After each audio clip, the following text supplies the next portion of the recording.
Previously in X-Men, the team escaped the mutant enslaving island of Genosha, where Madeline Pryor started to exhibit new characteristics and dark power. Severe trauma sends Rogue to the recesses of her mind, and the dormant personality of Carol Danvers steps to the forefront. Will the X-Men be ready for their next challenge while recovering in the Australian outback? I am Jason Lapis. I'm Chris Hannigan. And we are Group of 7 Comics. Welcome to episode 178 of our ongoing read-through of the X-Men comics, the King Classic, as we read Uncanny X-Men 239 by Chris Claremont, Marc Silvestri, Dan Green, cover date of December 1988. Chris, how are you? I'm good, because I get to read this issue out of the Inferno trade. Ooh. Yeah, it's a big sucker, too. That's very exciting. So I'm often always, reading from the DVD-ROM, which we share on the live stream. But today, I've had this in my possession for about 10 years. Never opened it. And when we started doing the show 3 years ago, I was like, we're going to get to this at some point. And it just waited on the shelf, and I was like, now's the time. And it kind of looked at me, it was like, mm-hmm. I'm like, that's right. That is very exciting. There you go. For you. I'm happy that you get to read it in print in some form. Just out of curiosity, what is the first issue in that trade? There you go. There you go. And it includes some X Factors and New Mutants in here, too. Yeah. I'm expecting that you and I will get there. And, we can cover those issues in the show in some form. I'm happy to do that. There's lots to cover today in all sorts of different forms. Firstly, let's just say hello to all the new subscribers we've got. We've had a flurry. Which one? A flurry. A furious flurry. A furious, furry flurry of new subscribers to the channel. Thank you so much for subscribing. Hope you're here to watch our live stream tonight, and that this is some content you're going to support and enjoy, or continue to support and enjoy. We're really glad that you all could be here. We've had, like I said, an incredible month in terms of viewership. Our numbers have increased 500%. And that's because of viewers like you. So thank you very much for that. We greatly appreciate it. And again, throw your feedback in the comment section below or in the live stream if you're here. We always appreciate the positivity and wanting to know what you would like to hear more about. There's a lot to cover either before or after or both the read through tonight. But how about we do a little bit off the top and then maybe a little bit at the end, depending on where you're at there. But we'll start just with, did Image learn the wrong lessons? Obviously, a very loaded kind of question and vague enough. But I guess the question is, here we are in 1988. Creators like Marc Silvestri, who goes on to help form Image in the early 90s. He's on X-Men. McFarlane is on Spider-Man. Jim Lee is on Alpha Flight. And I think at this point, he should be on Punisher War Journal. He's coming over to X-Men soon.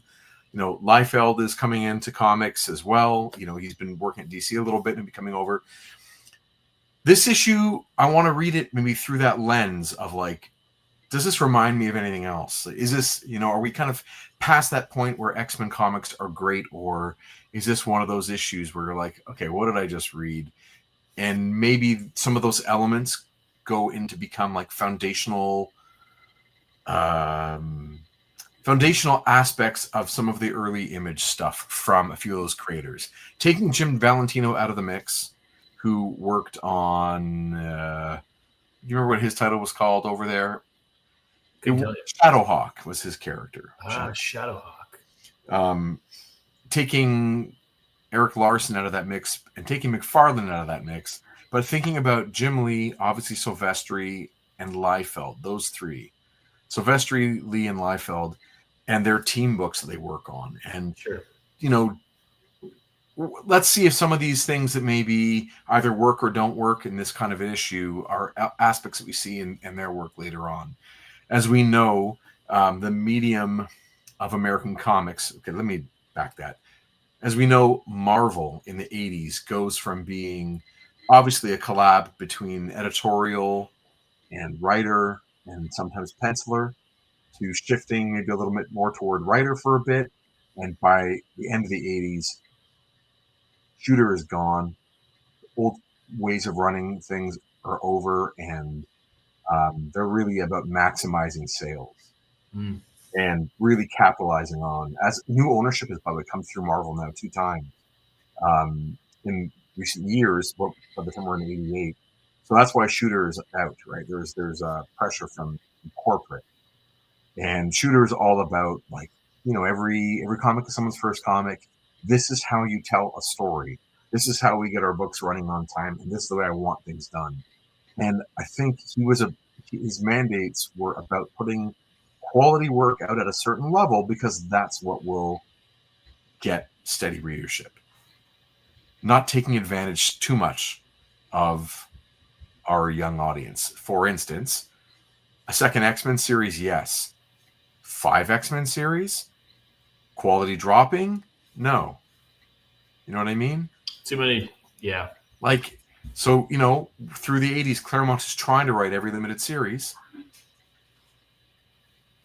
He hands off, let's go of New Mutants, sees it's not going well, takes it over. Hands off, doesn't get involved in X Factor, that wasn't his project. Sees it's not going well. Louise Simonson, who is in cahoots with him in the best of ways, Louise Simonson jumps on and takes over X Factor. So at least things kind of stay in the same group of people, the same kind of creators with the same philosophy. But before you know it, there are so many series going, he can't be writing everything. He's already writing, like I said, New Mutants, Excalibur, and X-Men. There's only so many things he can do. Oversaturation. Thank you, Jason, for that. I need that sentence. So, yeah, like any. I mean, there's only also so many like punny X titles you can come up with. Right. Either the letter X or the letters EX. Right. And then run with it, which they do. Which they do. Yeah. So we'll see if some of the, are we learning good storytelling, or are we learning a couple tropes maybe that don't exactly work? So we can come back to that at the end. Which also, I guess, takes me right into the news, which I, again, didn't put a slide in for. But last week's episode was all about John Byrne's Elsewhen, which is the X-Men story, or I should call it X-Men Elsewhen, the X-Men story that Byrne did on spec as first a creative exercise to see if he still could draw X-Men comics, which turned into then a project he did pitch to editorial at Marvel, and they basically had it in spin cycle for a really long time and never really committed to it. And so he drew, I think, 29 issues, and there's going to be, now they announced it on Thursday after our great episode last week, which unfortunately, I didn't get to do with you. But I say great in the fact that the response was very strong.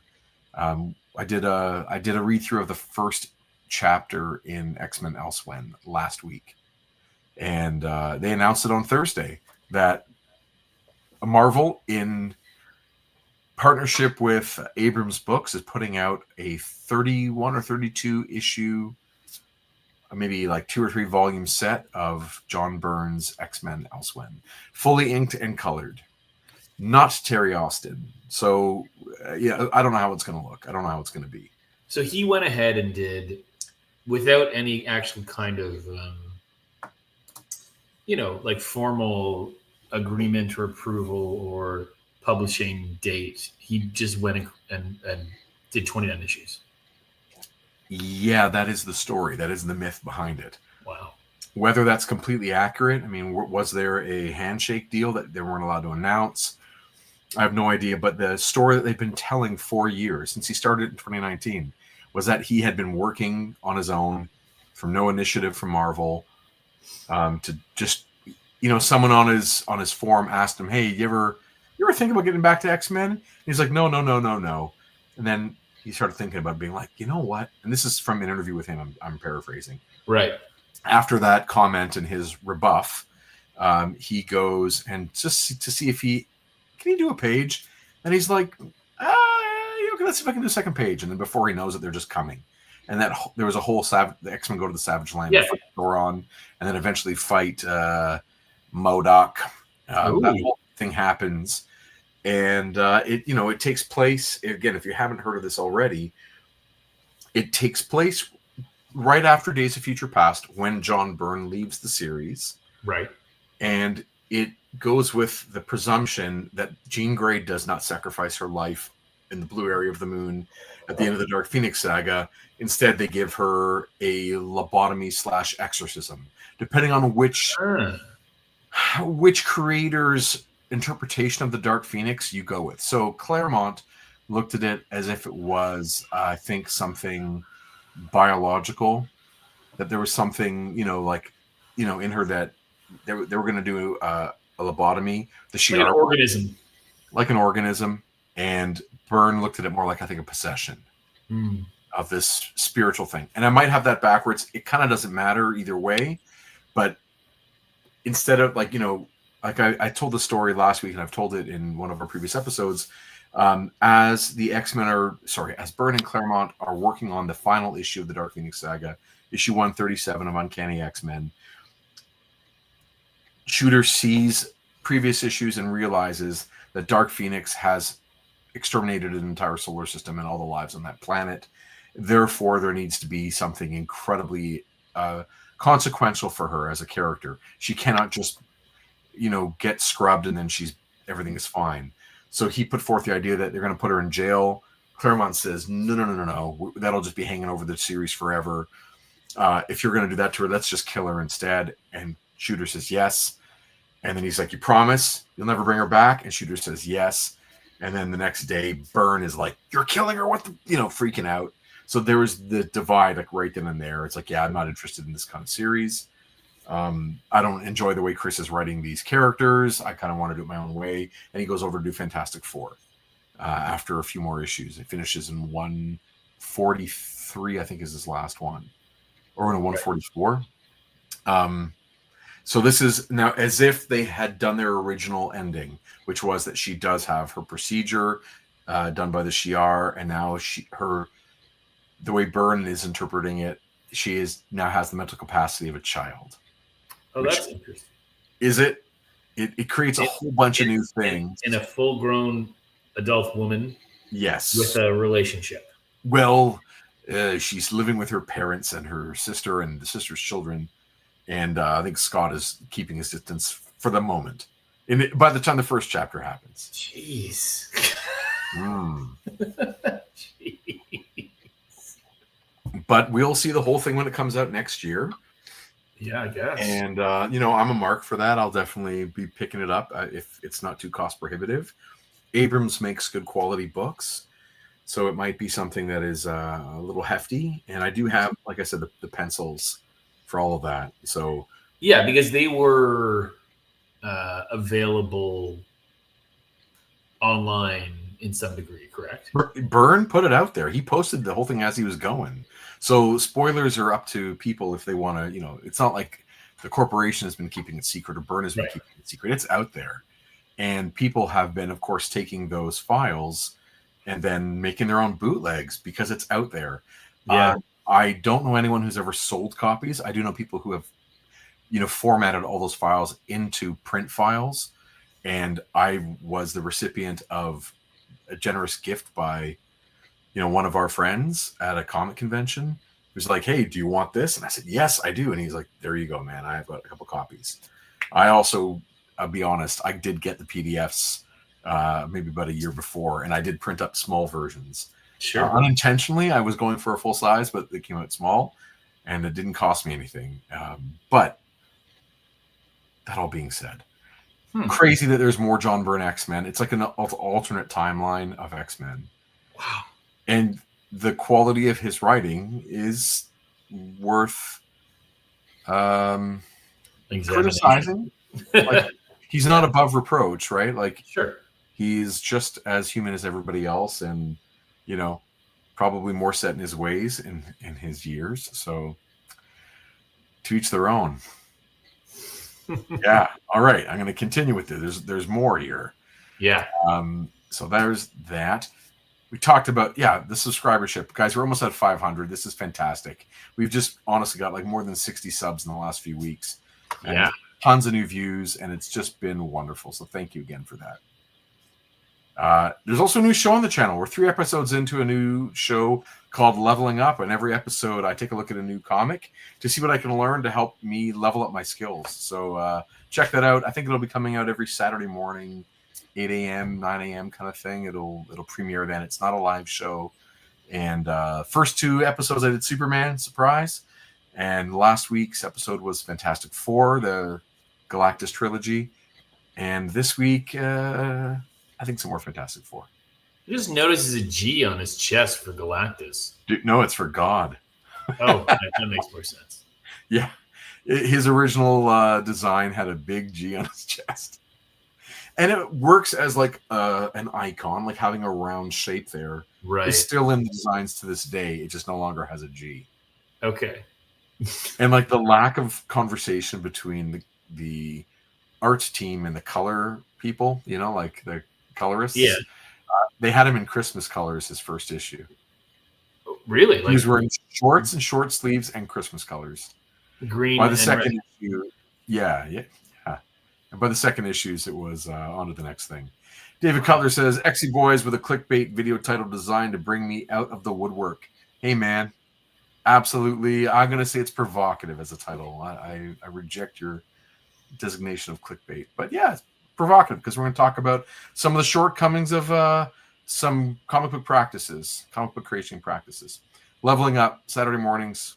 Come check it out. Should be fun. They're short episodes. They're like 10 to 20 minutes.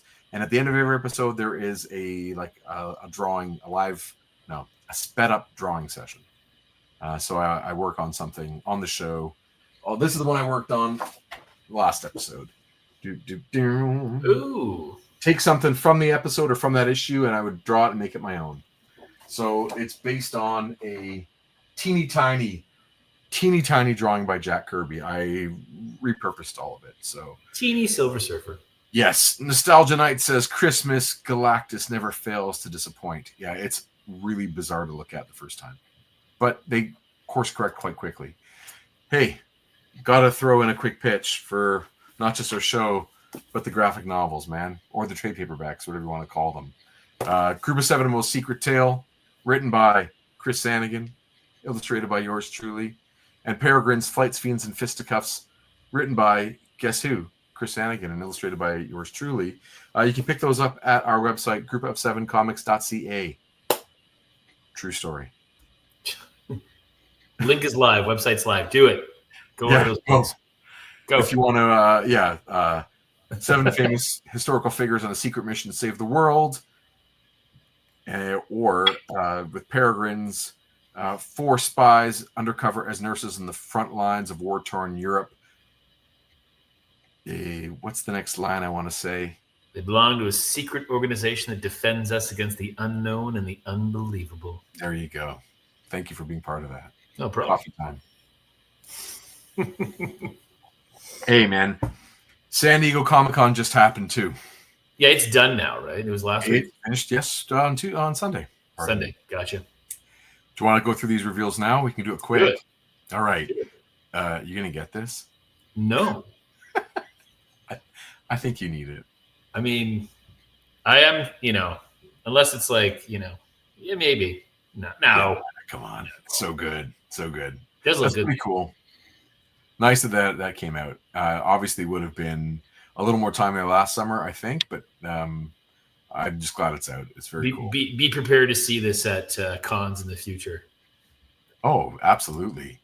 And then all the new figures, boy, oh boy, especially with, in light of the fact that our friend Adam Gorham has been penciling.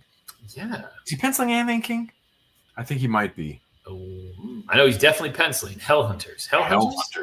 And I know this is not the Hell Hunters version, just a World War II Logan. Right. He's got like the whatever those are. He's got some steel claws wrapped to his hands, and if I had this, I probably would change them out with bone claws. Right. But I like the idea of having a World War II Logan. I need a couple more World War II guys, though. They do that in I think it's in season 5, the X-Men animated series. Old Soldiers is the episode title, and it's Wolverine Wolverine and Cap and it's 1940s, and he uses claws to like scale a wall, that he keeps them because he likes them. Yes. Something along those lines. Something along those lines. And he's like, they're undercovered with the French resistance. Yes. Yeah. My dog came in and he didn't stay. All right. Okay. So it's just a World War II Logan, straight up. Yeah. I think it's great that they've just put this together, and maybe we'll get some more as we go. We'll get some more World War II characters. I want to see a World War II Sergeant Fury.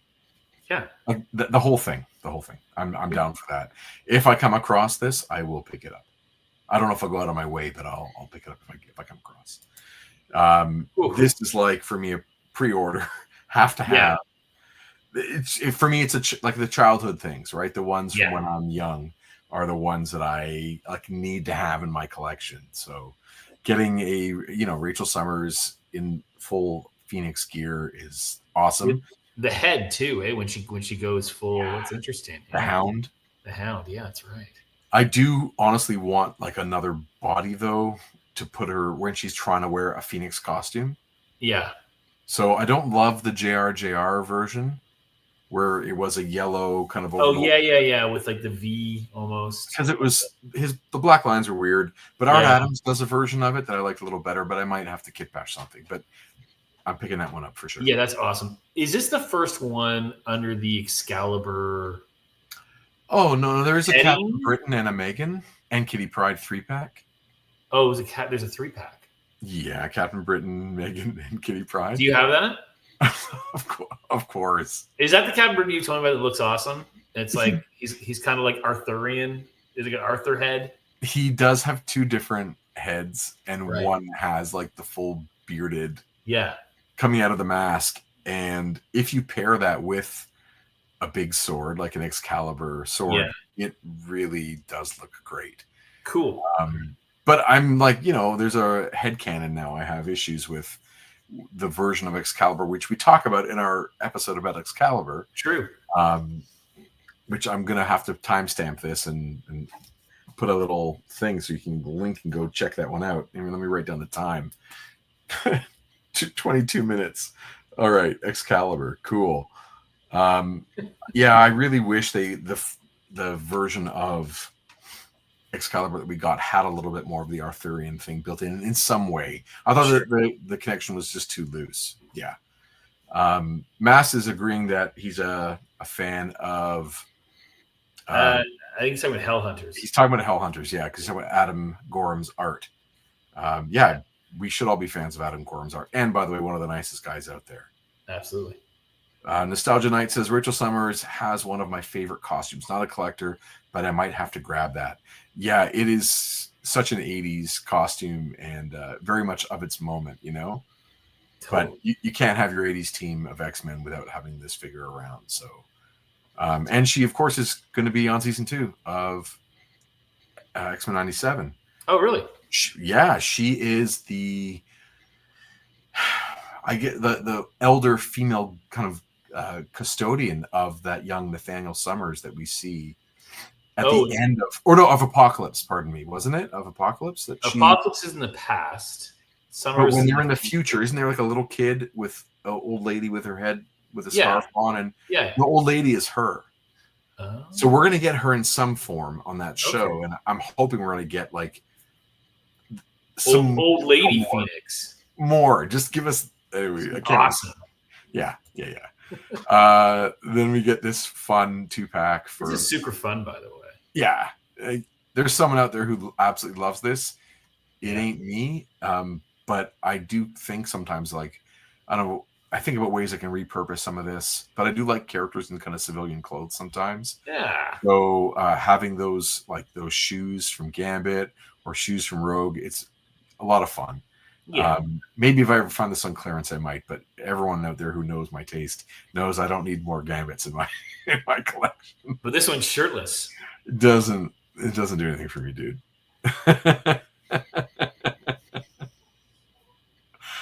Oh, Escani 1. Yes. Thank you guys for giving me the name drop. Then they get this. Of course, we just did get that Secret Wars figure, which is a little bit more of a reddish than brown, and this is totally, I think, it's supposed to be from the TV show. So when they suit up in their retro suits at the end of the season, this is what they put on. So we're getting a Wolverine body we have already had, but with new paint deco for the brown and tan, so to speak. And then we're getting somewhat of a new Storm. I think the torso is reuse, arms and legs are new, and heads are new. Yeah, like that's for me. Intense head for Storm. Yeah, this unfortunately is a no-brainer for me. I have to. Right. Like I'll just that's just $100 gone. They do look great. Yeah. And if you needed a Wolverine and a Storm, and right, if you're gonna have a team, you're collecting that team. This is a pretty good 2-pack.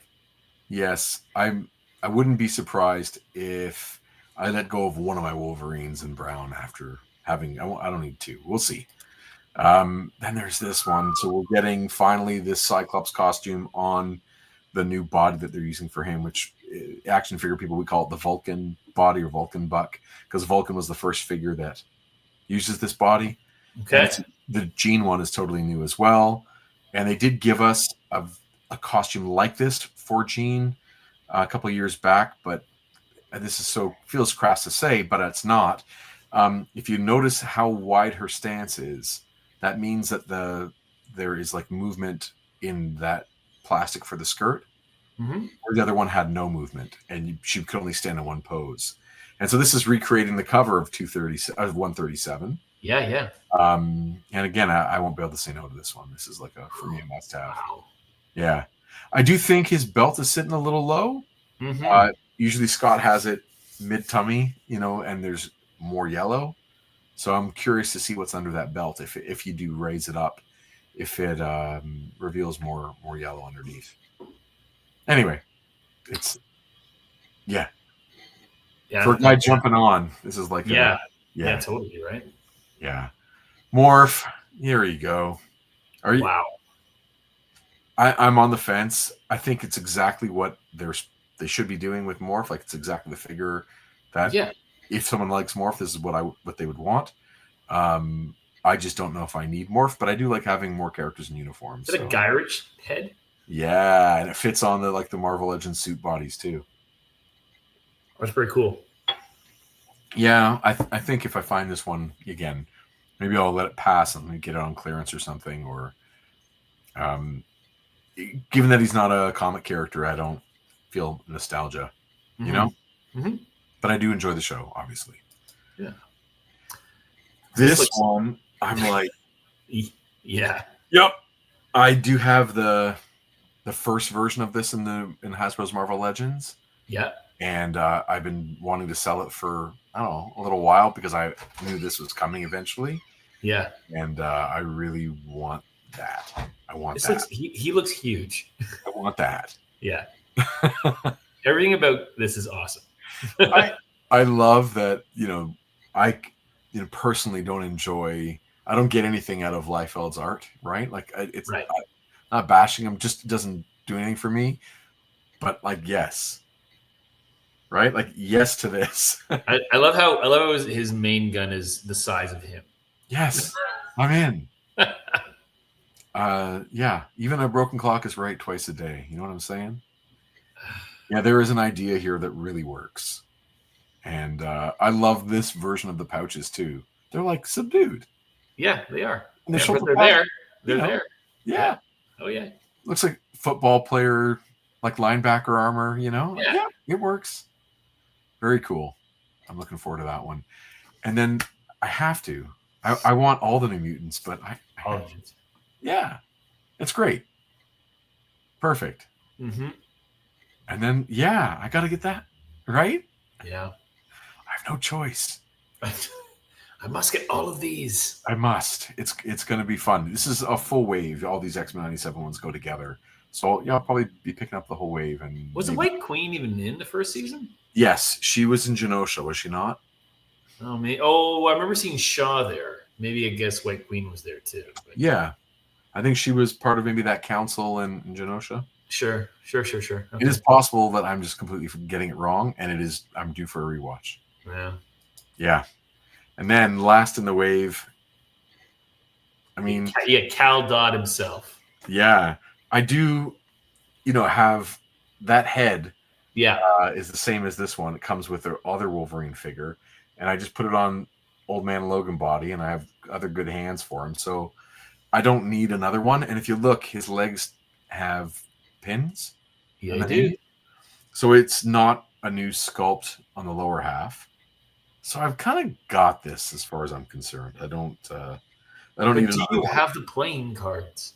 I do. They came with Malibu Stacy, but there's a new hat. I want it. the playing cards. Come with the 2-pack with Sabretooth.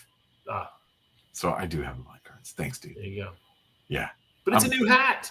it's new hat. I'm good. I'm good. All right, let's get to this. It's only been half an hour. Well, there's a lot to talk about. Yeah, there's a lot to talk about. You're right. I got to remove this from the studio, and then we put this thing in.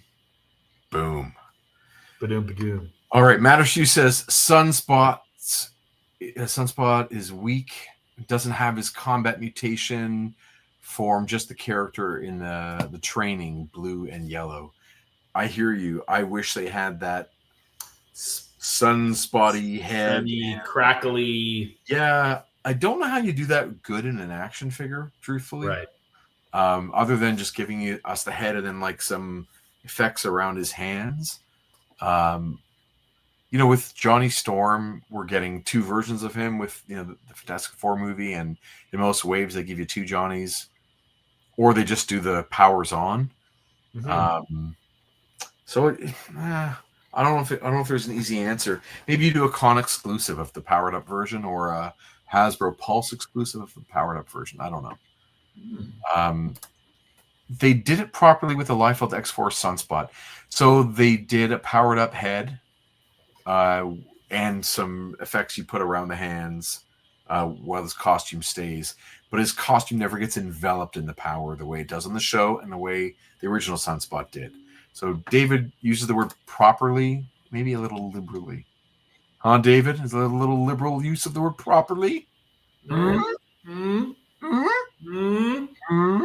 right. Let's do this. Please, let me never make that noise ever again. David says, no, true. I'm an ignoramus. Yeah. Any thoughts on this cover? It's provocative. It's good. Sinister, scheming. Yes. Yeah. Well, I'll say this. I'm glad that we're back to the heads of the characters you recognize.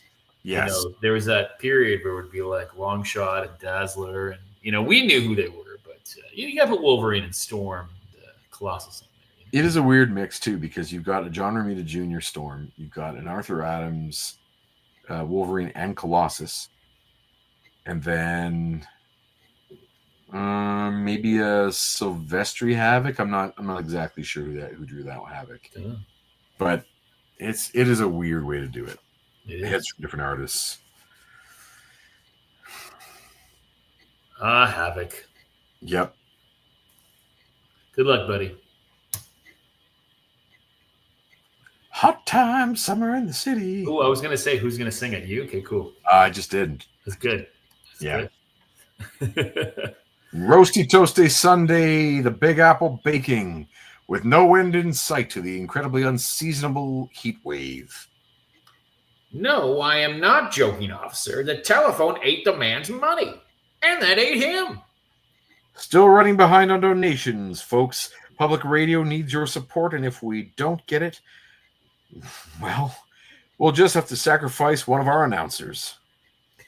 The Empire State Building rises 102 stories above Manhattan's 5th Avenue. Dad, hey, Dad. How come the elevator goes up to 113? Junior's right, dear. Junior should drop dead. Ouch. Must be a misprint in the guidebook, dear. My ice cream. I wish everyone could zoom in on that panel. I love all the little things happening. You got your one little kid with an ice cream who's pulling on Dad's leg with the I Love New York shirt, and you get 2 other kids one both giving a punch and a kick at the same time to probably his older sister. Yep. In the double braids there. So it's some pretty funny cartooning we don't usually get to see in an X-Men comic. But I will say, not invented by the guys at Image, but this idea of showing a building and then just having words going to it and around it is a thing that some editors and some cartoonists are adamant that you do not do because it's not strong enough a connection. Other people not so strict about it and just be like, yep, just show some buildings. In this case, it is the Empire State Building, so it is connected to the text and the story in a significant capacity. So I think here I would give it a pass. Also, that idea of doing these buildings as a long vertical panel is something we will see a lot of in Generation 1 of Image. And I think I like it in this case. I think it works. Yeah. The yellow sky. Yeah. That is not a normal choice for a sky. But it is not. It kind of connotes that there's like maybe the sky's a little like smoggy, a little putrid, a little hot, obviously. Yeah. And Bruce Timm and Glenn Murakami and the gang at the New Batman show in the end of the 90s, they went with daytime Gotham having yellow sky and nighttime Gotham having red sky. And I think it's really effective. That would be Glynis Oliver still in colors, by the way. Yeah, man. There you go. She's awesome. After all, buildings don't grow, unlike kids. Lordy, the money it takes to keep them in clothes. And the ice cream, I wish I could drown him in the stuff. Here's the elevator, all aboard. Wow, this guy's awful. This is a terrible, terrible father. Yep, and then the kid in the red striped shirt just giving his sister the boot in the backside. Just right in there. Just behave yourselves, children. After all, we're tourists. Oh boy, this is fun. Hey, what's that? What's happening? Who turned on the lights? Hey! Daddy, help! Open the doors! It's hurting. Daddy, something's got me. Somebody, anybody. For the Lord of Heaven, have mercy! I don't know what that noise means. That's clearly a demon. That's the exact sound of a demon chomping on some family. Yep. Terrible. Wow. And we see a bunch of blood coming out the bottom of the elevator. Yeah.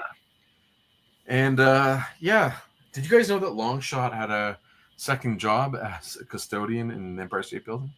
Well, it's like not only does much on the X-Men. Ho, bam!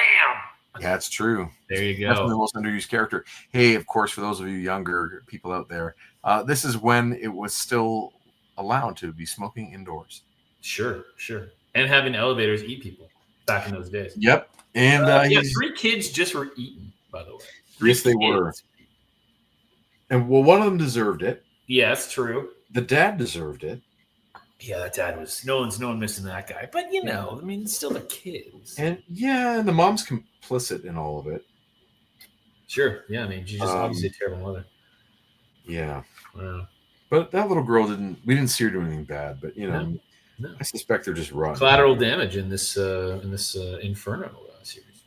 Yeah. So obviously we see up at the top on that page, the elevator is starting to get like a personification. Like there's a demon face in that doorway of the elevator, and this is obviously an allusion to the Inferno, whatever that means. But something is happening in New York. And do you notice the clock in panel 3 is pointing down? No, but I don't know if that matters, but just it's down. There you go. 6. Another place. Oh, sorry. Can I move on? I was going to say this whole sequence reminded me of a Mad magazine. Sure. Even the way some of the characters are drawn, the children specifically, whiny. Even the way the guy smokes that cigarette in panel 6 there reminds me of reading a Cracked or a Mad magazine. I don't know why, but I feel like there's an energy there. There's certain cartoonists that draw that way that he's pulling from that are really influential. A guy named Jack Davis comes to my mind. But anyway, Another place, another day, another man. Mr. Sinister by name, who, here in his command post, I don't know who he's commanding, but you got a command post, has the entire world at his fingertips. It's said information is power. If so, then conceivably, he has it all. Access to anyone, anywhere, anytime. Wow. From the moment I learned of your existence, X-Men, I knew our paths would cross as adversaries. The Earth is growing too small, too crowded for mutants and humans to possibly coexist. The day of Homo sapiens is done. It is past time the species was removed from the evolutionary stage to make way for their betters. I always assumed you, humanity's self-appointed champions, even though they branded you outlaw and outcast, would be there to oppose me. It said, a man is measured by the quality of his enemies. You were the best. How I was looking forward to that ultimate test of wits and skill and strength. But now, no thanks to me, you are dead. Okay, if you don't mind, don't go forward yet. Just to contextualize this character, this is one of his first scenes. Right. We have had a couple other times where we've seen him in another issue. And of course, I think the red was a light green at the time.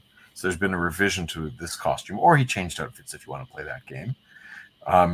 But it's interesting to try and recontextualize this character without knowing what he does in the animated series, without knowing what he does in X-Men 97, without knowing where the character goes after this, but just to be in this moment, and this is a new villain. It is thrown in his command post, sort of this all-powerful, again, it is a throne, right? So he is a kind of king of some kind, right? He's an alpha villain in some capacity, and it's neat to see what is the potential of this character? What is the direction that Claremont is thinking? What is the direction that Silvestri is thinking? We know a couple things that make this, to me, an interesting moment, and I'm just going to back up to conversations we've had before and interviews we've read and heard from Chris Claremont, where he talks about there being a new villain for each generation of X-Men reader.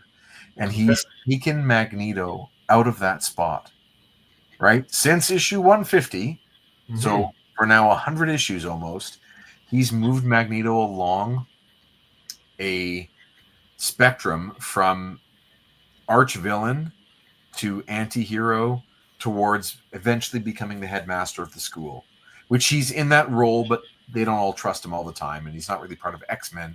He's part of New Mutants at the moment. But we know that he's been moving that character along, and there are, now that there's a vacuum, right? There's a spot for, the X-Men do not have an arch rival right now. And we're coming up on the 90s, and who is going to be the big bad for the decade? And I find that neat to think of what this might actually be. Is he their Doctor Doom?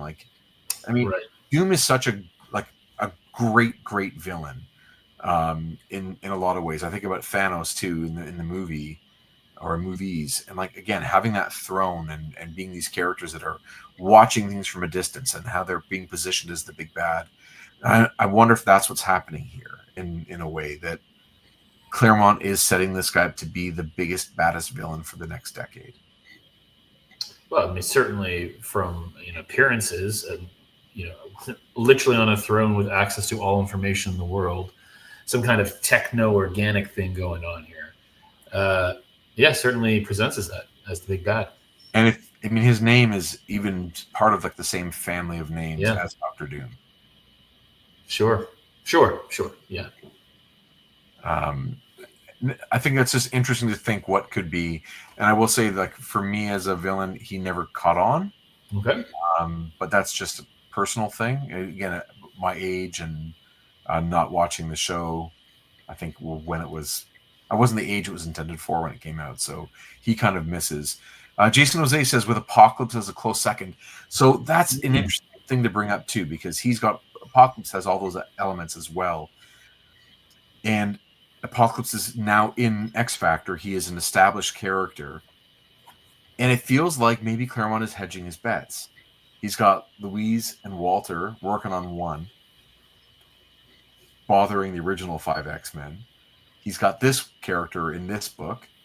And so maybe whichever one comes out on top, like, who knows what's going to happen between now and, let's say, 1991 from a 1988 point of view. Like, maybe develop both villains and see which one really takes off. Oh, absolutely. So I wonder where he was. I'd love to ask him about that, truthfully, if what his plan was with a character like this at the time.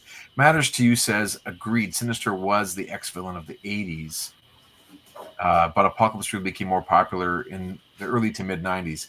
I gotta say, I mean, I don't agree that Sinister is the villain of the 80s, because it's December of 1988 on this issue, and this is basically the first time we're seeing him plot something.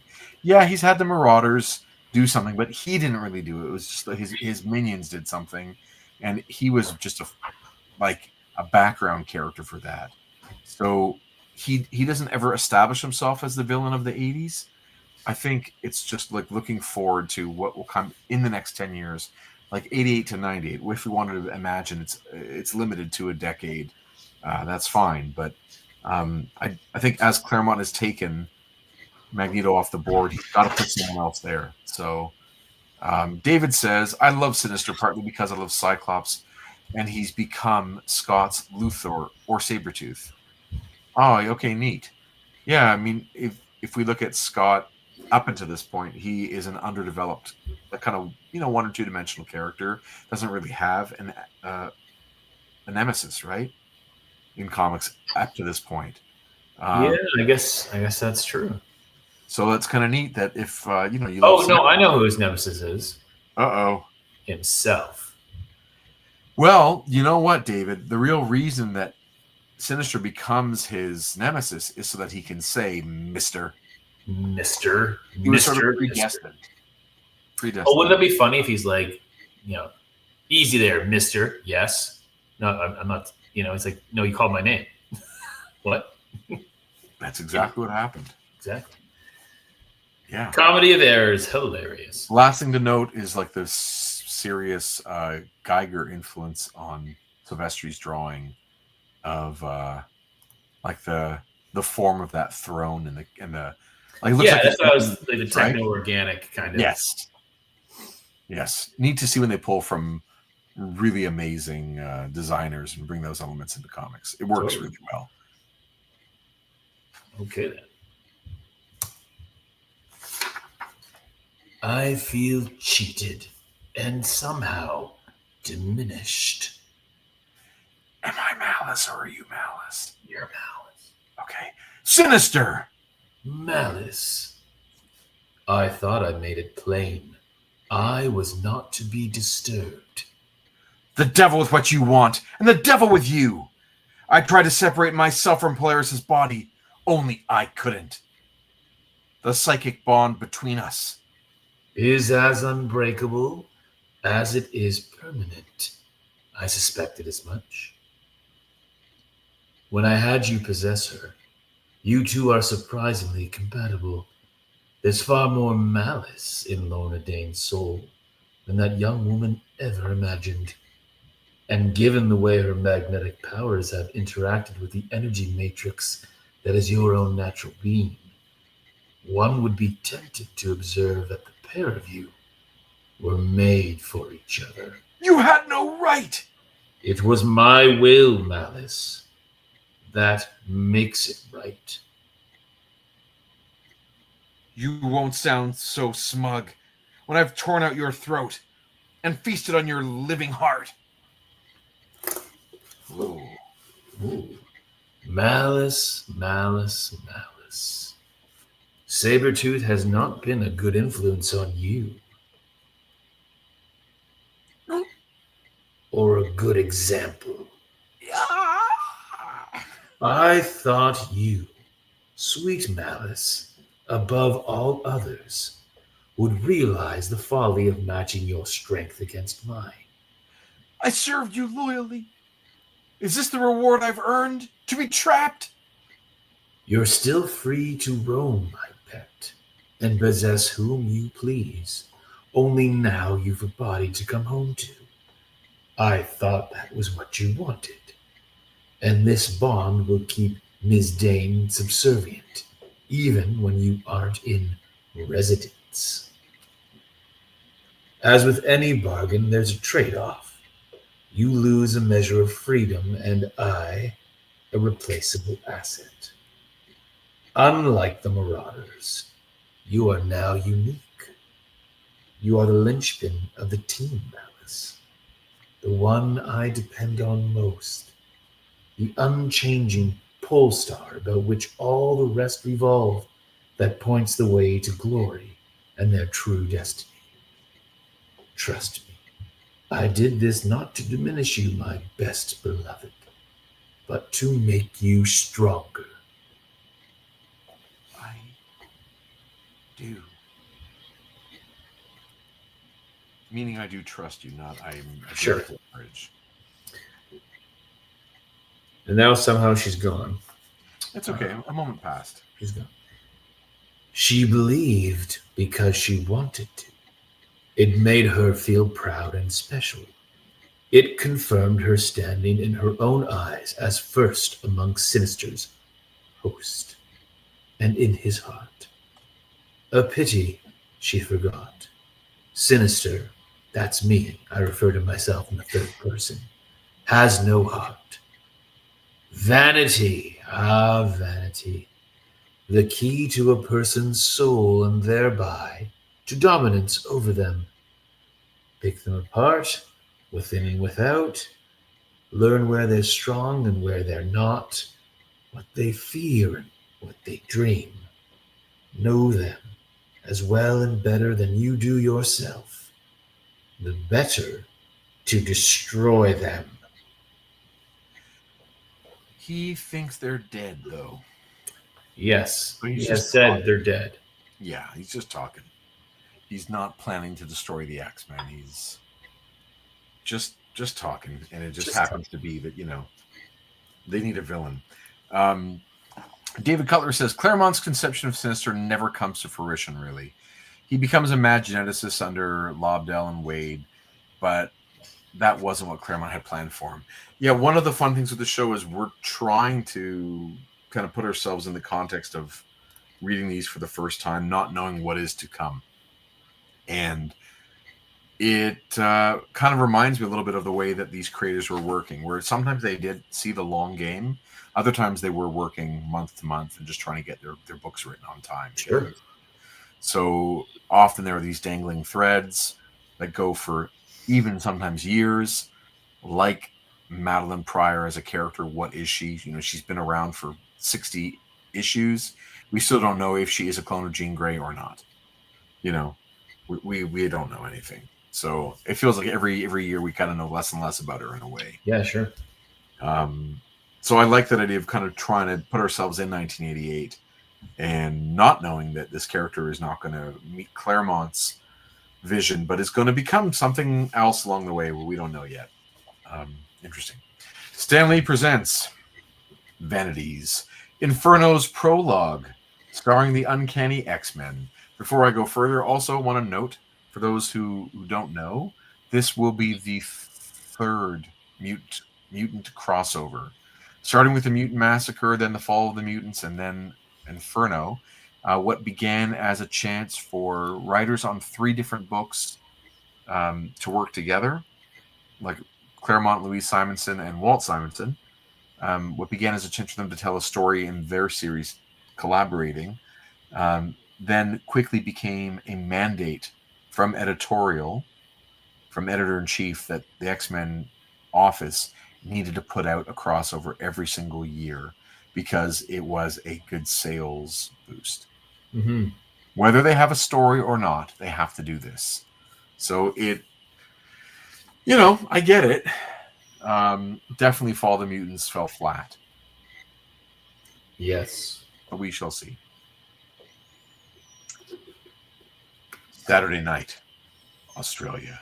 Middle of nowhere. She doesn't care. Allison glare. Dazzler. On the prowl looking for action. Hungry for some fun. And hungry for some. All right. Brought to you by Chris Claremont, writer, Marc Silvestri, penciler, Dan Green, inker, Tom Orzechowski, letterer, Glynis Oliver, colorist, Bob Harris is still the editor, and Tom DeFalco is bouncer / editor-in-chief. There you go. Oh, did I not move it? There you go. She's just hit the jackpot. Like you're talking about Mad Magazine, or just like that playful. Yeah. And I find Silvestri can do this. Like, he sells all these goofballs better than most guys his age at this point in time. Oh, yeah. Him and Dan Green, I think, have a really good synergy. And I love when they do this. Looks great. Look at that second panel with the guy with In Love. Yeah. Look at that smirk. That smile. That's straight out of Mad Magazine.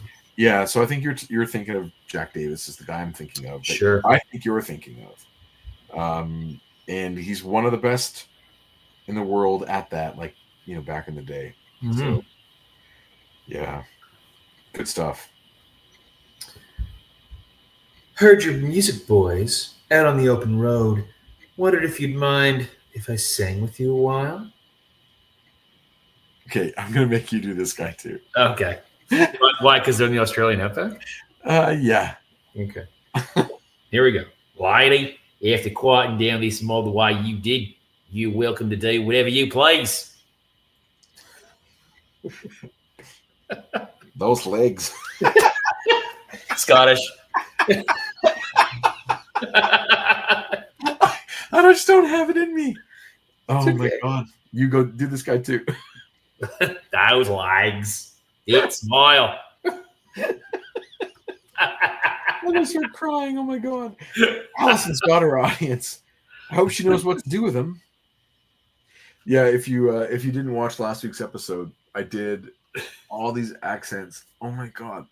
On John Byrne, Elsewhen, X-Men, Elsewhen, whatever it's called. Yeah. You're doing all these voices, and man, Chris, you are such a rock star. Going from like Peter Rasputin to Kurt Wagner back to Peter. Like, I'm trying to do, guys, if you had been here and not only just heard what's on YouTube, but what didn't make it because I edited so much. It was so bad. I was dying. Oh, that's good. Yeah. Bouncing between accents is doing those accents on their own is hard. Bouncing between them, man, you're a real pro. Gymnast. It's awesome. So I'm so happy that you're back. Oh, never go away ever again. A couple of weeks, I gotta go away. That's okay. We'll figure it out. She does with a vengeance. They're hooked from the first note as she rips through a raunchy rendition of it rips into a rough, raunchy rendition of Proud Mary that puts Tina Turner to shame. Firstly, how dare you? Yeah, I was going to say, right? No shame on Tina Turner, ever. No. Secondly, you want to sing Proud Mary? I mean, I could. We was a keep on. No, you're not going to do that? Proud Mary, keep on. Yeah, I was thinking the Tina and Ike version. Rolling on a river. Yeah, exactly. Yeah. Nice. Jason says, have you all ever talked about what you think Dazzler's singing voice is like? No, like if we're trying to find a contemporary of hers, just kind of, she's got, no, I haven't thought about it. I think there's probably not going to be a bad answer. No. Whether we want to go with, Annie Lennox. It's funny because I know that there's a lot of, there's like fan casting and things and rumors. But go back to 88. Yeah, that's what I mean. So like, I think her, and so that's what I'm saying. That you can't map like a current pop star on. It's too smooth.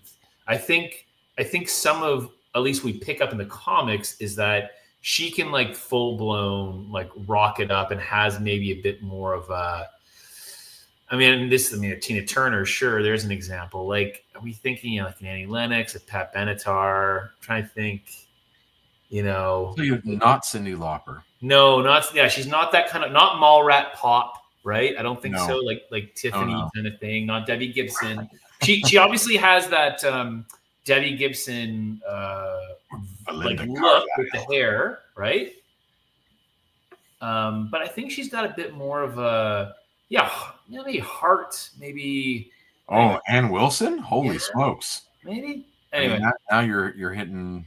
If you're a fan of Always Sunny in Philadelphia and you ever listen to their podcast, there's like an episode where the character who plays Dennis, the actor who plays Dennis, goes on like a good long rant as to how Ann Wilson from Heart is like the best rock singer of all time. Amazing.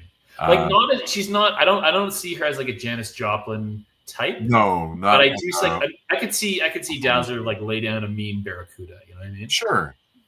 Crazy on you. Yeah. Okay. Right. Yeah. I wish there was. Yeah, I mean that's like 70s, 80s. Totally. Yeah. Okay. I hear you. Sounds like fun. David says she sounds like Candy from Canada's Candy and Blackfeet. Wow, Candy. Yeah, no, that was a thing. Yeah, look it up on YouTube, folks. Look it up. It happened. I will not be marking that for the recording. All right. One song flows into another, the band taking its cue from her, playing with a passion and intensity they've never known before, reaching for heights they never dreamed existed, and set the building naturally and inexorably to a fever-pitch crescendo of excitement. There are women in this bar dancing with people now? I guess they all come in, right? Yeah, maybe they're brought in, yeah. Yeah, we see people walking in. Almost looks like they're walking off to heaven, you know? Oh, yeah. No one present can remember ever having had so much fun. And that goes double for Dazzler. This is what she was born to do. She was born to sing in a bar in the outback. Right. And everyone believes she's dead. Reaching out from her heart, and soul through her voice to touch the hearts and souls of her audience. Here is where she feels truly alive. It's a moment of sublime, transcendent glory.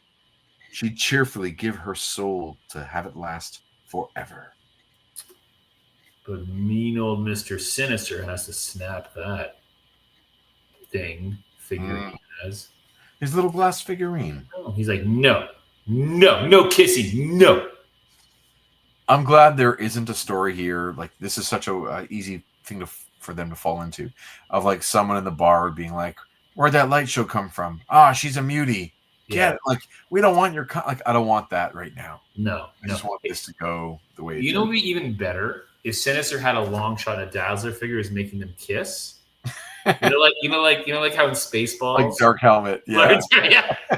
Lone Star, exactly. So he's doing that. No, yes, no.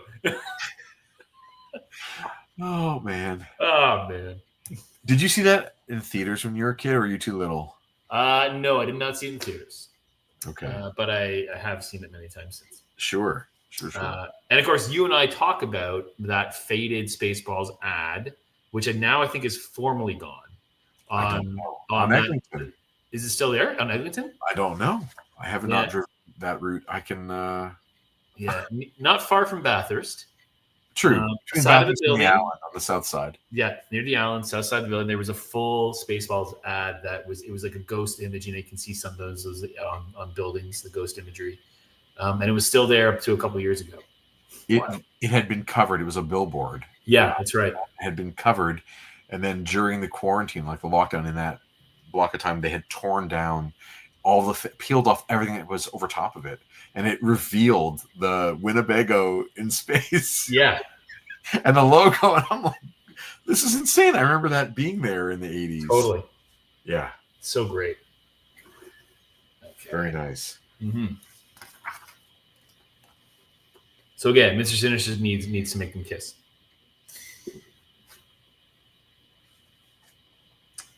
Yes. I never considered the Songbird a major player. She was always too interested in her career. But you, Havoc, had such potential. I knew that from the first, in those long ago days before you ever heard the word mutant, or suspected the powers you possessed. Lord, I hurt. Good. Make the pain work for you, to drive the body harder. Memory unbidden, unwanted. San Francisco, did you go over? Did you flew? The woman he loved, Zark, had turned bad. Only one chance, one way to stop her. Doesn't matter that I missed, only that I fired. Faster, harder. Push, push, push. Smash that runner's wall to powder. Denver, not so long ago, Dive Bomber had Storm. Remember Dive Bomber? You know what? I don't. I do. Dive Bomber had Storm.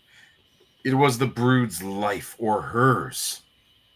Human being or alien creature, does it really make a difference? Don't think. Run. Same night, same foes, same situation, same decision. Lord, forgive me. I killed them. I tell myself. What is it? What? He's okay. Is that what that is? Okay. I don't know. I tell myself there was no alternative. I maybe even believe it. But what about next time? Suppose it's some normal, ordinary person I'm up against. Suppose I make a mistake. Huh? Hey, Alex. Boy, oh boy, did you miss the show of shows. Next time you have to come along. And Crimp Alley style? Not hardly long shot. Where you and she are concerned, you lucky guy. Three's definitely a crowd. Wolverine's the born berserker. I don't want to become like him. But given my power and the new role we X-Men have chosen for ourselves, how can I not? Dazzler's light show forming some kind of fiery shape. Who's that coming out of it?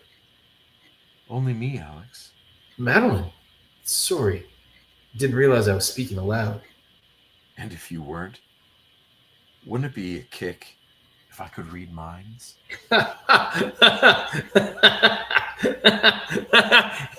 Very funny. I like you just fine the way you are. What brings you out here? I was watching on my monitors, saw you fall, wanted to make sure you were okay. Watching me? Gotten to be a habit.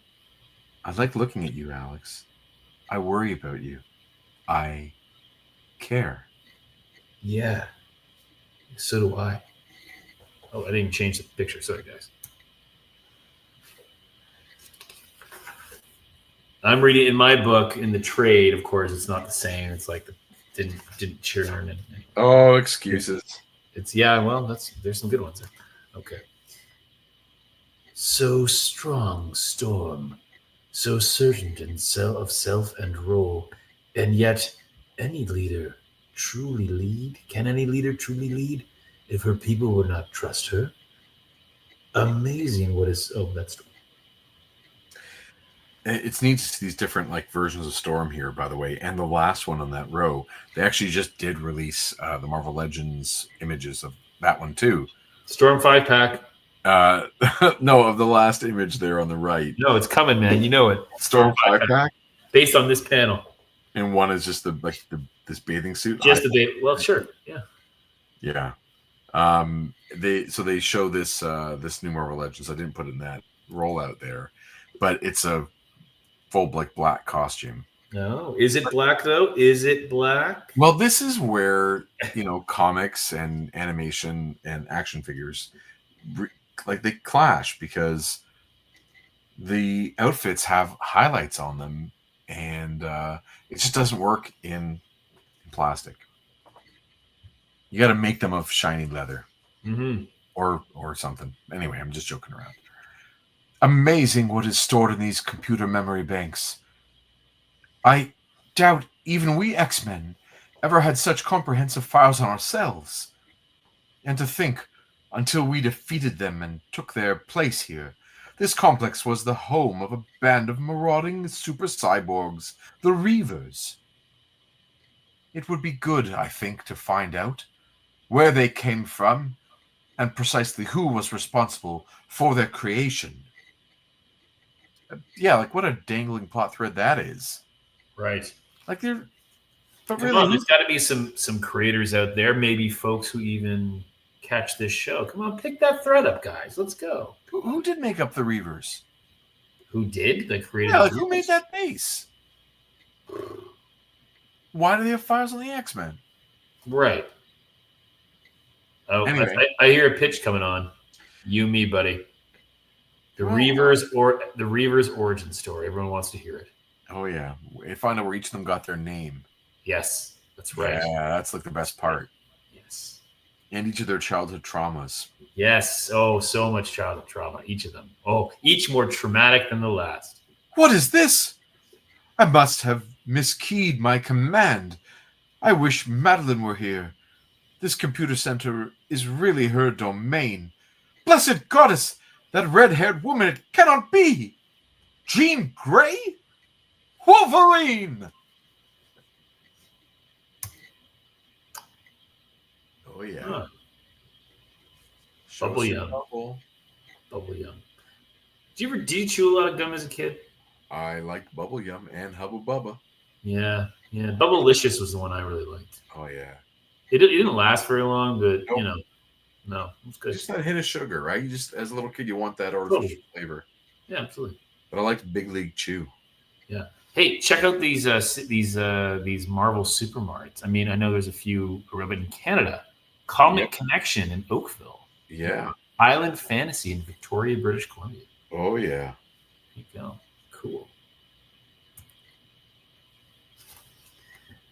And what of the little wild man, whose entire being is grounded in his senses, when those senses tell him what patiently cannot be true?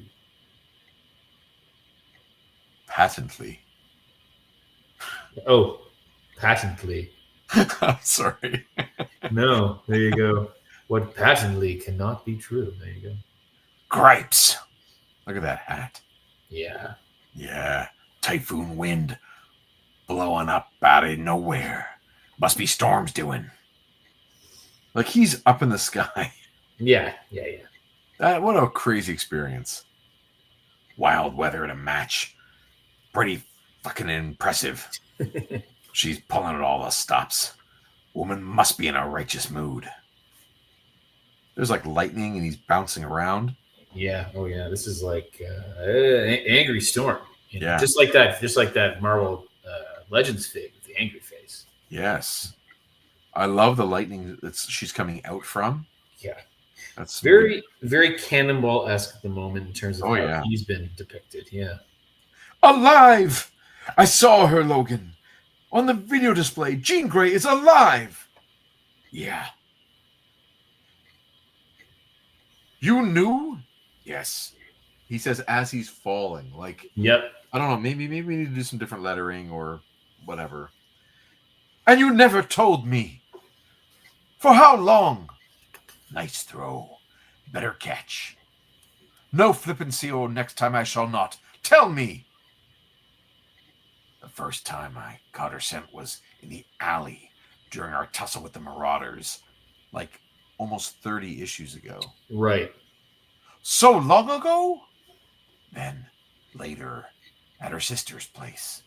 It made me crazy, Aurora. That's why I hit you then. I lost control, didn't know what I was doing. All this time and you never said a word. She was my best friend, Logan. Name of a name, why didn't you tell me? Because she was dead. You were there when it happened. Jean Grey died on the moon, sacrificed her life to save the universe. Only here are my senses suddenly telling me that she not only is she, only here are my senses suddenly telling me that not only is she still alive, But this Jean Grey has no trace of Phoenix about her. The same woman, but fundamentally different. I didn't know what to do. Still don't really. I didn't tell you. I couldn't. Because I wasn't sure. Maybe my mind was playing tricks. Maybe my senses were making a mistake. Maybe I labeled the scent Jean. Because that's not what I wanted it to be. There's a simple solution. Find her. Confront her. Resolve your confusion once and for all. Give me a break, darling. I was scared. I still am. I loved Aurora. I lost her. End of story. Only now, it ain't over. I like his Wolverine faces. Yeah, no, these like that middle one. Yeah. That's great. Yeah. Fans of course, will watch, but Yeah. And of course their dichotomies is great always, I think. So, yeah. Yeah. That's still the story we need, was their road trip. Yeah, absolutely. Going bar to bar, busting up people. Busting up people. You were the X-Men I never had the opportunity to know, Psylocke. The wild card in the deck. Outwardly the perfect, genteel, upper-class lady. And yet, you faced Sabretooth on your own and survived. No mean feat. Pity. I suspect you'd have proven a most interesting challenge. On your toes, Lady Lancelot. This time I'm going to ring your chimes for sure. And how, pray tell, rogue, will you ring chimes you can't even touch? Spit, she did it to me again. Telepathically confused me so I'd tackle an illusion. No matter, rogue. As soon as my hands on the real thing, good? You think so, Colossus? I think not. Now to... Oh! He grabbed me! Who'd have suspected so much bulk could move so fast with such agility? Instinctive reaction, too. There wasn't the slightest thought to warn me of his intentions. Going like a shot. Relax. Don't tense up. Stay loose. Stay limber. Let the armor take the impact. Now, because we've been talking about figures, is there this version of Betsy Braddock figure? No, sir.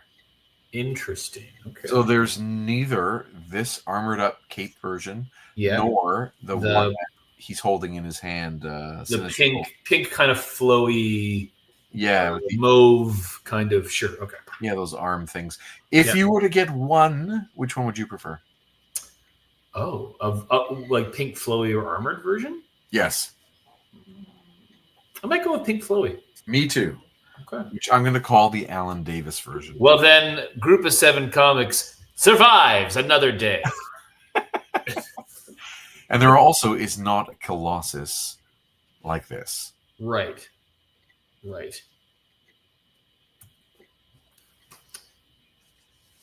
Hi there, Sawitch. Remember me? This little old landing ought to rattle your bones right proper. Rogue! Gotcha now, sugar.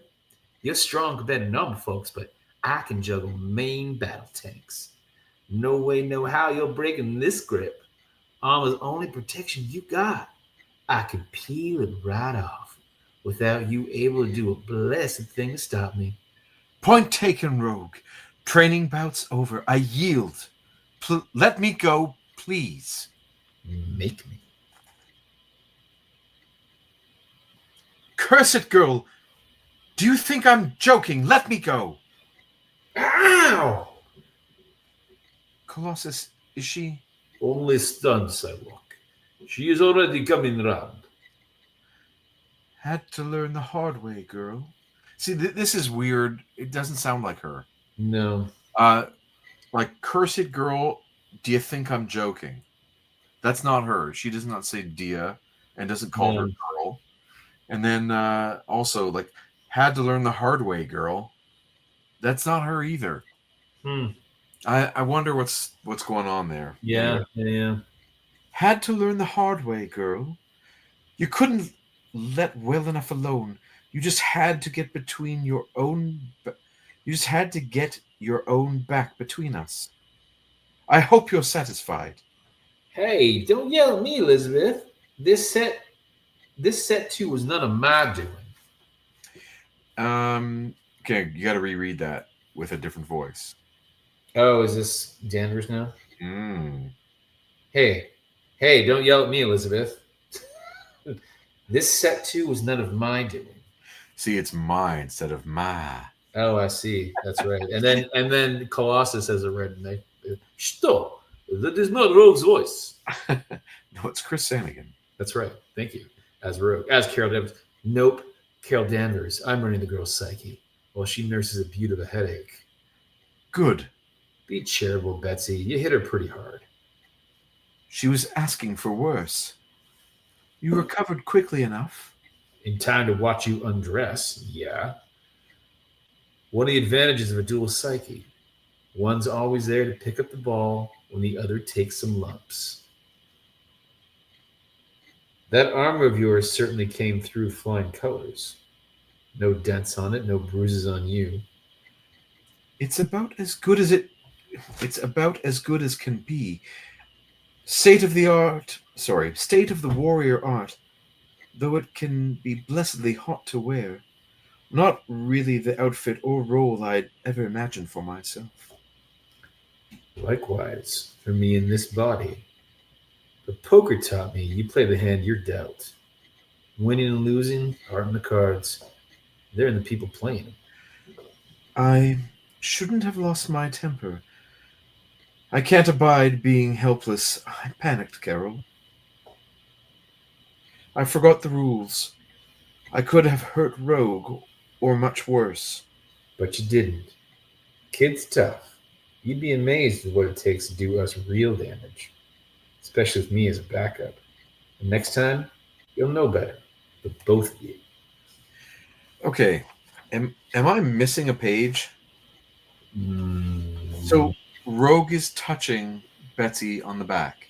Yes, because in the Carol Danvers version, her power is nulled, right? Is that true? I thought so. I thought that's what happened in Genosha. Wasn't it because they didn't have their powers? Oh, maybe that's why. Remember when they were in Genosha, there was like a power. Yeah. His name was Power Sap or something. Whatever his name was. So, they're making like Silvestri is making a very clear point to illustrate that she's touching and that there is like a little emphasis on that touch. Yes. So, I really thought like the next page is going to turn and all of a sudden there is a reaction from Betsy. Sure. But turn the page and there's nothing. There's nothing. There's nothing except sexy times. Okay, then let's go with that. Woohoo! You were my pride, my joy, the first and in so many ways the best. What I dreamed of accomplishing with you, my Madeline. Now, nothing but dust. What a waste. The music's hot. There were the blue dress, blue dress, blue dress. The sun hotter. And Alex has a treasure trail that just goes down. Alex tries to surrender to both. Hoping they'll transport him to some magical realm beyond thought and memory. Not thinking about the fact that he's interested in his brother's wife, while his wife is... Okay, anyway. Instead, he's plunged headlong back into the heart of them, dancing with his lady love, Lorna Dane, while big brother Scott waltzes with his bride. Suddenly, though, Lorna's not Lorna anymore. As the marauder Malice, or, if you will, Malice, takes possession of her. In terror, he backs away, right into Madeline. He was alone as well. Scott nowhere to be found. Alone. Darkness all around. Looming, threatening, closing in. Only natural that he holds out his hands, that she take them. All they have left is each other. Small wonder they hold on for dear life. Whoa. Dream. Only a dream. Thank heaven. It's too bad. Devil with the blue dress down. Ow. Sun in my eyes. Even with the shades, can't see. Who's there? You? Well, now, that's certainly a way to make a lady feel welcome. By reacting as though she was one of the brood. Sorry. I'm sorry, Madeline. You startled me. And then some. I love it, just like her boob is just right into the panel. Right there. I heard your music. It sounded great. You look great. Thank you, kind sir. I did it just for you. Madeline, don't, please. Don't what? Come on. You're my brother's wife.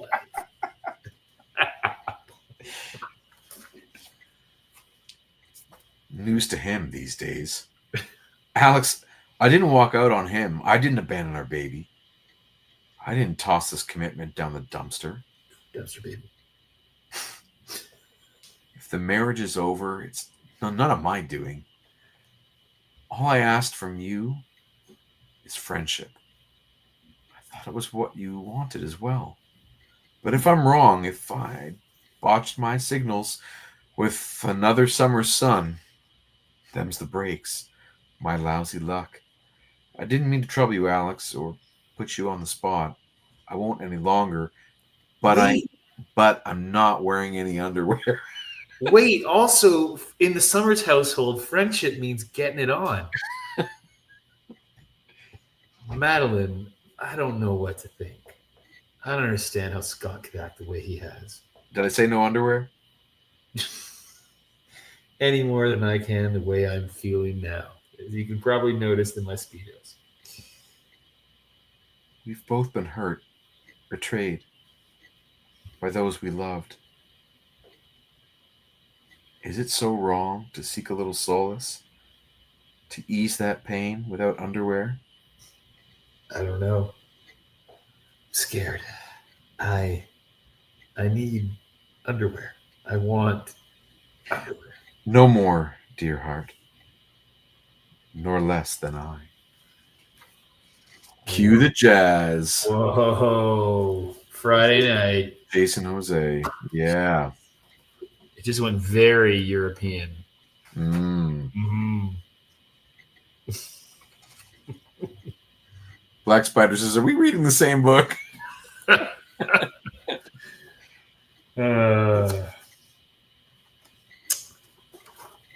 Speaking of that Cable action figure. Yeah, well, right, yeah. There you go. It comes with baby Cable. Called Babel. A game ends, another begins. The mistakes of one generation rectified in the next. For each piece that's broken, there's a better one. Forged! That's a time for Ford to come back. Time, as always, is on my side. I wonder, is this supreme self-confidence my fatal vanity? Time will tell. Short-term setbacks don't matter a whit, because in the long run, Mr. Sinister will win. And you, Nathan Christopher Charles Summers, will help me do it. I think I was this guy before, right? Okay, go for it. Yeah. I don't know what I said from there. Such a tiny world, yet so many seem so eager to claim it for their own, not least myself. Australia.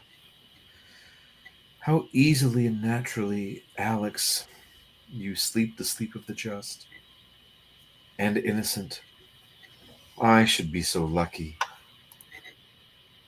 Should I envy you your dreams, or would you envy me the fact that I have none? Mm-hmm. Interesting. Heavy.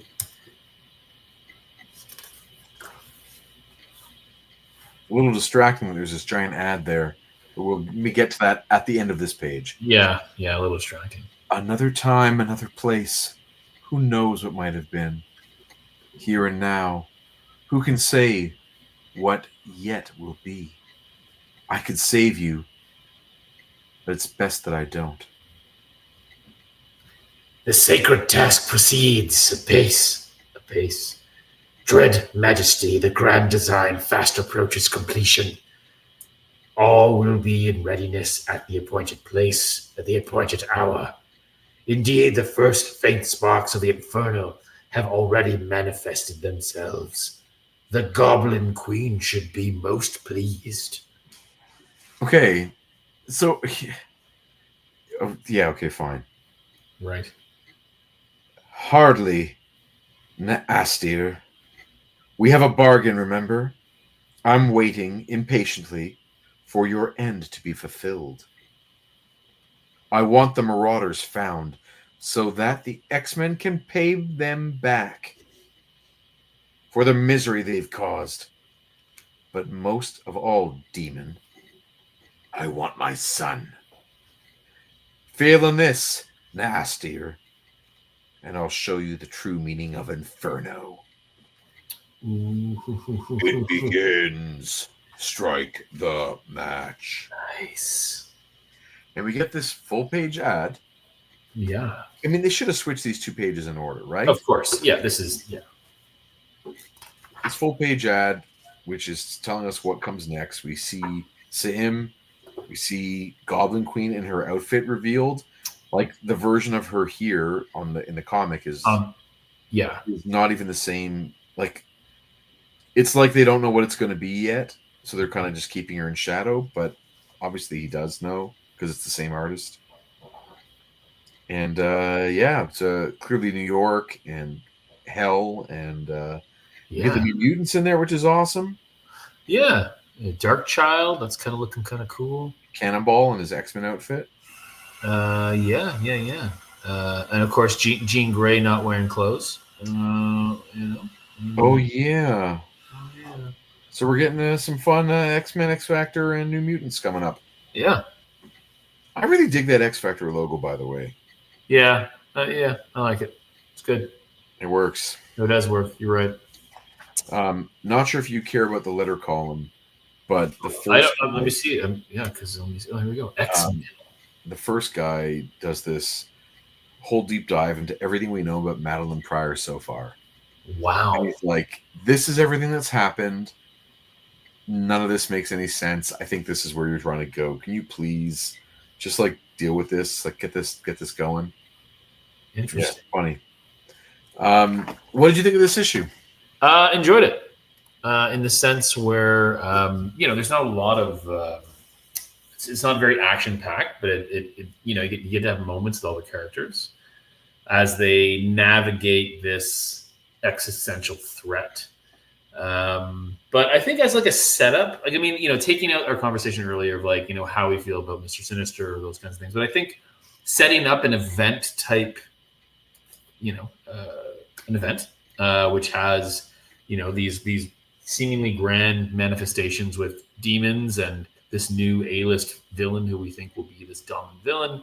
I was happy to see the team either, exploring other parts of their life or training or, learning that, Jean's back. I was all good with that. Right. Yeah. So, but I think, this is going to depend as the Inferno saga unfolds, is like from a storytelling perspective, like, do things make sense? We're still not sure, but I think at this point, I'd be willing to give it the next issue. Like, okay, let's see where this Inferno goes. Yes. Let's see where this Inferno goes. To the disco. Yeah, I don't know what's going to happen. I try to always, forget what's coming. I'm trying to just be in the moment and enjoy the reading experience as we go through. So back to that original thing I asked about the Image. Did Image learn the wrong lessons? Right, provocative title. So thinking about Silvestri, Jim Lee, and Liefeld, and there were a few things in this issue that I felt were really became tropes of those couple creators that maybe, like I mentioned early off, like that first panel. where we get, like that establishing shot, like doing that side panel. And that's not a bad trope at all, but it became much more popular at the end of the decade. The thing that really came to me was like villain characters, again, sitting in their thrones is like for everybody. I find that's not just these guys at all. But the idea of the team, like the action beat in the issue being the team in training, right? The training fight. This to me was like nothing happened in this issue other than a couple character pieces in the chessboard sort of move around a little bit, but there was no actual conflict for the team to deal with. I can't say how many times I've read an X-Force issue, or like later New Mutants, or one of the team books that Jim Lee works on later, where again it's just like the team training, and it's like these fights that are just not real fights that end up with some sort of personal beef being played out during the characters having a half thought out staged conflict that doesn't actually, like, what, I don't know why they're fighting in a cave and why one of them just takes off all their clothes and goes swimming in the dirty cave water. This becomes such a trope with Silvestri and Jim Lee. Sure. Like the way that the babes go. And it also harkens, that those images specifically harken to the future of that character as a reader, right? Yeah. And I don't think that those particular creators ever ever took their writing as seriously as they took their vanity and their, that's the issue's called vanity. There you go. The artists seem to show, like, I think it's generally considered that, as Black Spiders is saying, that they had the artists, they didn't have the writers early on. That those guys, once they were basically told that they were the reason that those books were successful, and they believed their own hype, they just repeated the same sort of formulas that they without ever investigating like what actually makes for a good story, what makes for interesting long-term reading. So like there's all these little elements in this issue that just remind me so much of the shortcomings of Generation 1 image from a few of those creators. And what they take out of Marvel as they weren't being schooled by their elders at that point. They were like insisting to reject the knowledge of how to tell good stories from the generation previous. And it worked on two fronts. It worked on that it really did bring in a lot of new excited readers. Like that, there's no question that it was financially successful, but that success also moves them steps closer to bankruptcy. In that everyone, like everything just gets oversaturated at Marvel. Right. All those guys leave, and then it creates all these new attempts, like opportunities for these attempts to try and come up with sales gimmicks, because they've just lost a whole slew of talented people. So all these companies are now competing with all these gimmicks to get things, because we're seeing million sales comic books. Yeah. It's like we have to chase that, as opposed to chasing the not canceled at 200,000 or not canceled at 300,000. We're now chasing the 5 million, the 8 million issues sold. And it creates this big snowball with everyone looking in the wrong direction. And that's the reason it took until 2025 for Marvel to have a Fantastic Four movie. Because they sold off the rights to that as a way to stay afloat and bankrupt, right? So all these things are kind of connected to like these young guys putting emphasis on the wrong thing early on in the comic. And of course, I'm making a lot out of a little, but I just find these little changes in storytelling very interesting.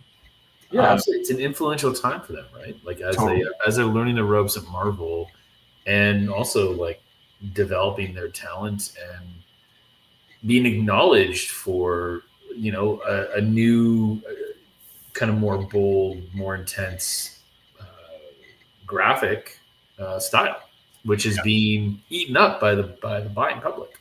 Oh yeah. Remember when your kids saw Cowboy Spawn or whatever it was? Yeah, Gunslinger Spawn. It's still the best. It's the best. Like it's such a what's old is new again in that sense, right? Yeah. Where you know, the story is I'm in a comic book store. You know, forgive me if you've heard this already, folks, on the video, but a comic store in Knoxville, visiting family down in Tennessee. I'm back issues, looking for a few for Jason, looking for a few for me. This is like 2 years ago, and I'm like, oh, I went with my son. He's 12, and I say, yeah, go choose some comics, whatever you want. You know what I mean? And he just starts flipping around. He finds Spawn, and he finds the issues 1 to 6 of the Gunslinger arc, Spawn, which we whatever, a couple years ago. So, Dad, can I get this? And I was like, yeah, sure. And the whole time he's just like, look at how cool Spawn looks. And I'm like, I can't argue with it. It's a pretty good. The design looks. It's engaging. It's got the cowboy hat on and like the bandolier. But like it was just like me being 12 again and being like literally almost that year being introduced to Spawn and being like, what's going on here? He's undead, but he's kind of Batman-y, but he's not Batman, you know. And he's got chains. Chains are cool. Spikes. It's got spikes. Spikes are cool. Was there fire? Yeah, right. So it was funny to have that moment again because it was exactly the moment. That happened again generation previously. Right. And so I'm having one of those right now too. Right. Where my boy who's 16, he asked me if he could read Batman Year One. Okay. I was like, I start crying. Like, which version do you want? No, you can't. Don't touch my comics. No. It's like, do you want the original issues? Do you want the trade that I bought when I was your age? Do you want the hardcover I bought 15 years later? Do you want the absolute version? Yeah. Do you want the artist edition? Here.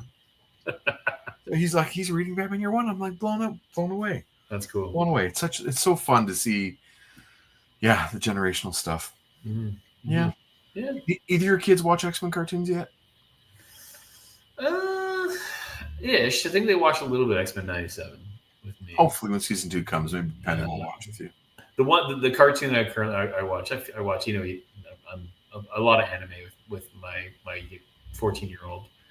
But the one that's not anime, but I think is really good storytelling and is North American produced, I understand, is Legend of Vox Machina, which is like the D&D inspired as a team-based, you know, foul-mouthed team-based. Basically, could be your comic tropes. It's good. It's a lot, yeah, highly enjoyable. What's it on? Prime. Okay. There are 3 seasons. Number 4 is coming, but anyway, that's the one that we eagerly. I think they just announced season 4 coming at San Diego. So my son's pretty excited. Well, nice. Yeah. Maybe I'll call my daughter and we'll watch something while I got to. I could see Liv getting into it. Yeah. She's good. We're watching a lot of Bob's Burgers. Nice. Well, yeah, there you go. Classic. Yeah. Hey, next week. Look at that. Oof. Does this image remind you of anything, by the way? Yes. Why is it? Is it? We'll see. We'll see if we'll see what you think of down the road. Okay. But next week, yeah, we're going to do issue 240. I'm very much looking forward to it. The return of Harpoon, finally. Yeah, and they're naming Goblin Queen on the cover. Like that's right. And of course that guy, what's his name? Scrambler?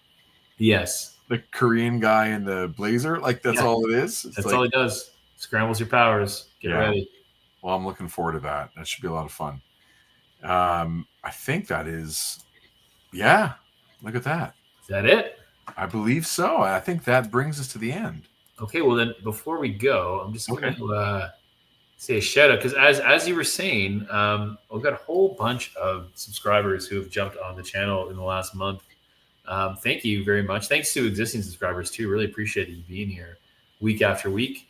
I'll just say a quick shout out to some new ones though, because you know it's kind of fun to shout them out. Shout out to Ho Inc., Hunter 53X, Henry Vanilla, Sean Blasphemy, Michael Wojciak, John Evans. Who else we got here? Kyle Dameron, Cody Marchak, Courtney 12 Bravo, Saul Washington, Nick White, Schmack Ross, Jason Carlson, James Cesna, Claude Policart, and Christopher Duckett. I hope I pronounced all your names correctly. But hey, thanks a lot for subscribing. Hope you enjoy the stuff that we put up on the channel. Definitely. We greatly appreciate it. And that brings us to the end of another episode. Thank you to my good buddy, writer of Group of 7 MO Secret Tale and Peregrines, Flights, Fiends, and Fisticuffs, Chris Sanigan. Thank you very much, Chris.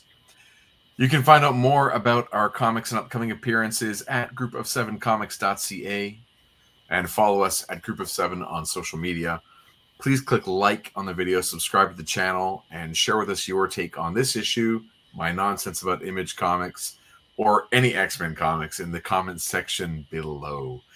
Go dig out your old back issues, trade paperbacks, essentials, omnibuses, DVD ROMs, bootlegs, or hop on an app and read along with us next week on Previously in X-Men. Thank you, Bubs. And stay Xy. Thank you, everybody. Have a great night.